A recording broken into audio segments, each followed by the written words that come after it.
At the Fox 5 Amplified table, where we go in depth on the stories our reporters are covering. And with us today, no stranger to the table, Evan Leake.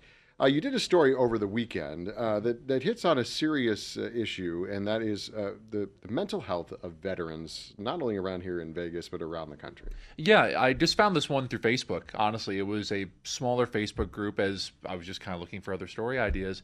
And they do these monthly hikes inviting military veterans out. So I actually went out for their most recent hike. It was on Armagosa Trail, Hidden Falls Park. It's a park in Henderson. And there was a group of 8 or 9 of them, let's say. They've just started doing this over the past few months.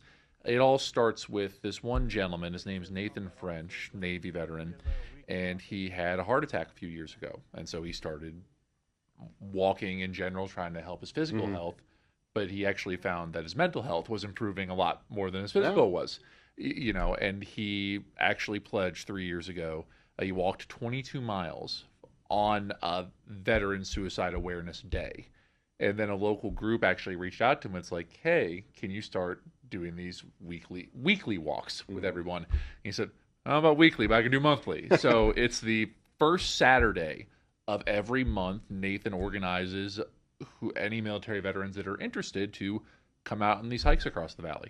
So, he talks about it helping his mental health, and we'll get to that about the walks and things like that. But you mentioned, there's Veterans Suicide Awareness Day. I mean, it's a big enough problem across the country, and we've all heard more and more about it, especially post some of the conflicts in Iraq and Afghanistan and other places like that since the 90s. We hear more about it, but it's such a big issue that there is a day dedicated to it. Well, no, and I think it deserves that dedication, and I feel like it is the younger veterans a lot of the time that are still struggling to talk about it. And I think that's what it comes down to, of feeling like it's okay to open up about these things. And for our military personnel, they go through such specific things and they walk such specific lines that the average person can't necessarily relate to. So being able to just be out and about for a little bit with people that get it. I mean, even on Saturday, a couple of Army vets never met each other ever in their lives, and they start talking about, oh, what unit were you in? Where were you deployed? And they start speaking that same lingo, and all of a sudden you feel like you have a comrade, that you didn't know 30 minutes ago. Yeah, did you get the feeling, because you said it was the first time they met each other, was it like, did they just show up and it's kind of awkward at the beginning and nobody's talking, but then they start to discuss, and then, like you said, it kind of falls into, oh, we all do. I wouldn't say it was super awkward. Yeah. I think there may be some tentativeness. I wouldn't say it was awkward because, again, I think military personnel, they all kind of speak the same language. Where I'm probably the outlier in that conversation, right? And quite frankly, I was spending so much time just keeping up on the hike. It was 3.5, 4 miles, which I think was a little bit more than I bargained for at the moment. And Nathan's just plugging along with this. But it's just kind of a fluid conversation, from whether it's Nathan in front or you've got a couple people in the back. We're just kind of in this, convoy up this hill, and everyone's kind of chiming in. So I wouldn't say it was awkward. I think the conversation became more fluid and more active as the hike went along. You mentioned a little bit about how it seems to be the younger veterans that, are dealing with this specifically right now. So was the group mostly younger veterans? Or I would say so. Yeah. I think so. I mean, younger, middle-aged. Yeah. But yeah, it's always interesting too, because you had people that were part of different branches, people that live completely different lives now. I mean, one of them who had served in the past is a teacher now. So people that have kind of moved on in a sense. But it's interesting to see, because so many different people, and they come from all walks of life, that end up going into the military. And again, it's this unified feeling of where I think with the mental health stuff in general, not even just talking about veterans, it is just feeling comfortable talking about it. And I think that this was just a simple way that Nathan was able to get people together of like, hey, I know the struggles that you've had. I have had these struggles. I know people that have had these struggles. Just get out. You don't have to talk about it, but just get up and get out, and don't be stuck in those feelings. Don't ruminate on those feelings. This is at least a way to get you out and about. It gets you out of the house and gives you the opportunity to think about anything else other than some of those worse feelings. How big is the group now? You said it is sometimes It's just keeps tiny adding still. on. It's Yeah. still tiny. I think I found him on Facebook and it was, you know, maybe 50 people following the page. It's tiny and they've only been doing it for a couple months. Okay. So I think that Nathan started doing the monthly walks in September or October. Mhm. So still fairly new and kind of all across the valley. I believe the one in March is actually set out at a trail in Boulder City. So they're kind of getting out and about. There was another group that was involved to the Veterans Social Club, another organization obviously catered to our military personnel. And you kind of have these two figures of it that are really trying to push and lead this because the pinnacle of this hike, we got up this hillside, this mountainside, nice overlook over Henderson, gorgeous view, honestly.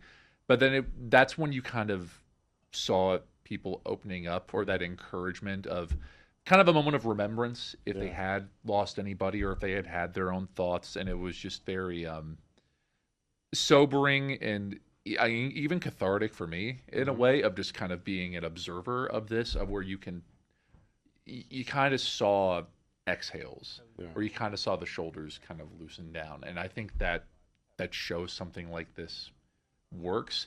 And you know, the valley is no stranger to veterans. We have a pretty dense veteran population here. So to think that this little group just now could potentially bring so many other, this could grow to having dozens, hundreds of people. Who knows? As many as the trail could fit. Yeah. Yeah. I mean, when you get up there, everybody always talks about getting out in nature is helpful for a lot of different things. And you just can think amongst yourselves. You get up there, and as you mentioned, to get to that top, and it's probably quiet, and there's a little bit of a breeze.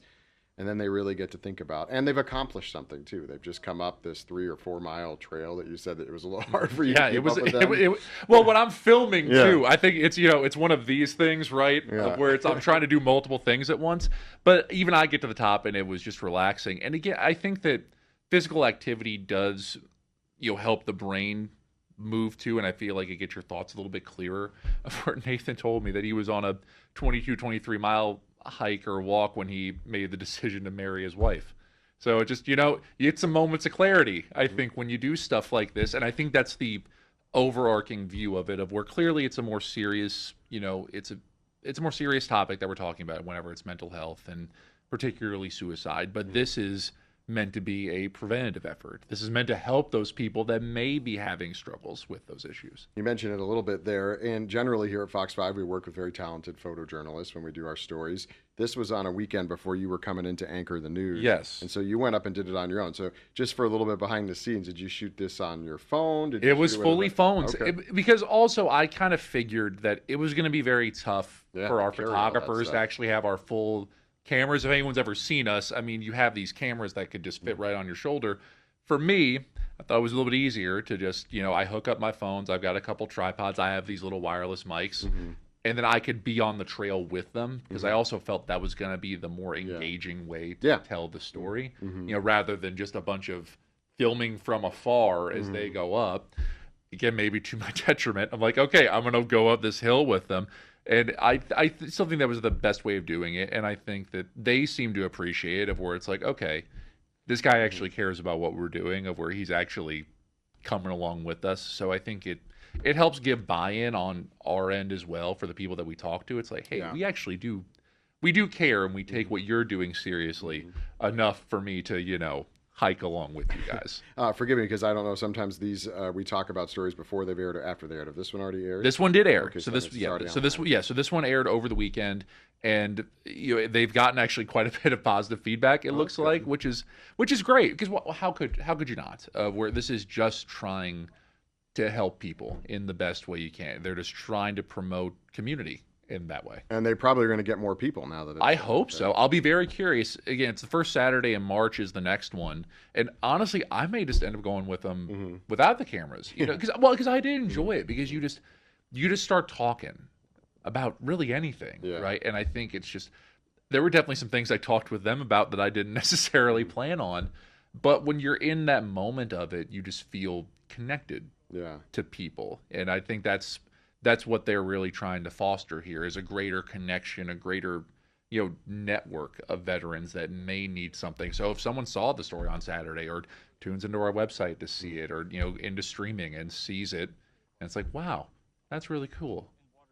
man, maybe I could do that. Mm-hmm. It's like, when is that? And so it just, hopefully it's exposure, right? I mean, that's a big part of what we do, is to Yeah. inform people about something that they wouldn't see otherwise. Especially the community stories, it's not always just bad news. Right. These are good stories. These are good stories that need to get out there. And the Facebook page has that limited audience. It has a potential big audience, but a limited audience of who's actually following it or coming across it. And this much larger audience to expose it to. So hopefully they get more people, and the importance of the day and the reason why they're doing it doesn't get lost, of course, in that. So, Evan, thanks for coming on and talking about that. Fox 5 Amplified here on Fox 5 Vegas Plus and fox5vegas.com. You can find Evan's story and watch it there, see the guys that he went up with, and check out his phone photography skills.